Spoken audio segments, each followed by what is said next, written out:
Assalamualaikum warahmatullahi wabarakatuh. Saya ucapkan kepada Dr. Razali bin Muhammad Amin, pensyarah bagi kursus MUZK 3353.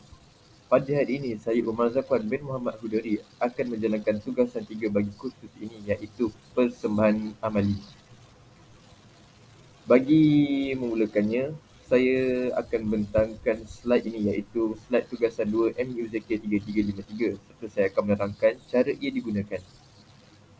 Pada slide pertama, kita dapat melihat iaitu slide pengenalan yang memperkenalkan mengenai pendidikan muzik sekolah rendah boleh diperkaya melalui pendekatan Kodali, Orff, Dalcroze dan Karabokon yang menekankan pembelajaran aktif dan berasaskan pengalaman. Pendekatan Kodali memberi fokus kepada penyanyian dan solfege. Orff menggabungkan muzik, pergerakan dan drama secara kreatif.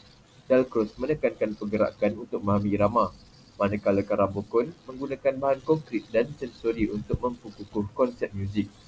Modul ini menggunakan keempat-empat pendekatan untuk membantu murid belajar muzik dengan lebih menyeronokkan, holistik dan serta bermakna. Objektif model ini atau permainan ini dihasilkan ialah ada 4, iaitu yang pertama, murid mampu memahami asas pendekatan Kodali. Kedua, murid mampu memahami asas pendekatan Orff. Ketiga, murid mampu memahami asas pendekatan Dalcroze. Dan yang terakhir, murid mampu memahami asas pendekatan Karabokon. Pada slide seterusnya, ia akan diterangkan mengenai jenis pendekatan dalam muzik yang macam dapat kita lihat tadi ada 4, iaitu pertama Kodali, kedua Orff, ketiga Dalcroze dan keempat Karabokon.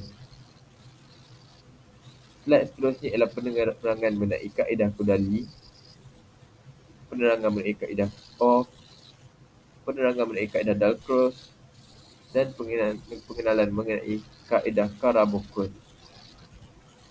Dan seterusnya merupakan slide menunjukkan permainan hampir bermula. Seterusnya kita akan beralih kepada permainan yang pertama, iaitu aktiviti 1 yang memfokuskan kepada kaedah Kodali. Dalam kaedah ini, murid-murid akan dikehendaki untuk menonton video solfege. Seterusnya, mereka akan dikehendaki bermain permainan yang telah disediakan oleh guru. Seterusnya terdapat aktiviti yang kedua, iaitu aktiviti yang berfokuskan kepada kaedah Orff. Dalam aktiviti ini, murid dikehendaki untuk memilih di antara 3 jenis lagu yang berbeza, iaitu yang pertama, You Are My Sunshine. Kedua, London Bridge is Falling Down. Dan yang terakhir, Twinkle Twinkle Little Star. Dan sebaik sahaja murid telah memilih lagu yang mereka ingini, mereka akan dikehendaki untuk memainkan lagu pilihan berdasarkan video contoh yang telah diberikan. Seterusnya, mereka dikehendaki untuk kongsikan hasil permainan mereka. Aktiviti yang ketiga ialah aktiviti yang berfokus kepada kaedah Dalcroze. Dalam aktiviti ini, guru akan membekalkan murid dengan contoh video permainan dan murid dikehendaki untuk gerak mengikut tempo lagu yang dibekalkan. Seterusnya, dalam melakukan pergerakan mengikut tempo lagu, murid juga perlu merekodkan gerakan yang telah mereka lakukan lalu upload kepada link yang telah guru bekalkan. Dan yang terakhir ialah aktiviti 4 atau aktiviti yang bertemakan kaedah Karabokon. Dalam slide seterusnya, guru akan mengarahkan murid untuk fahami nilai not menggunakan ikon buah-buahan dan ini merupakan contohnya. Yang pertama ialah nilai not semi-brief yang diwakili oleh mangga, iaitu dengan 4 nilai not.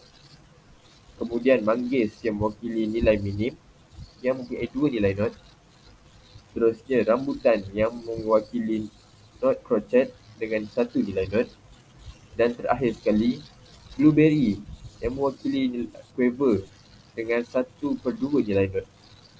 Setelah tamat sahaja mereka fahamikan nilai-nilai not ini, mereka akan dikehendaki untuk menyusun ikon buah-buahan dengan memastikan ia mencukupi skor 4/4. Dan setelah mereka habis susunkannya, mereka perlu mainkan skor yang telah siap menggunakan alatan harian sebagai perkusi. dan mereka akan kongsikan video mereka di link yang telah dibekalkan. Dan itu saja daripada saya. Terima kasih.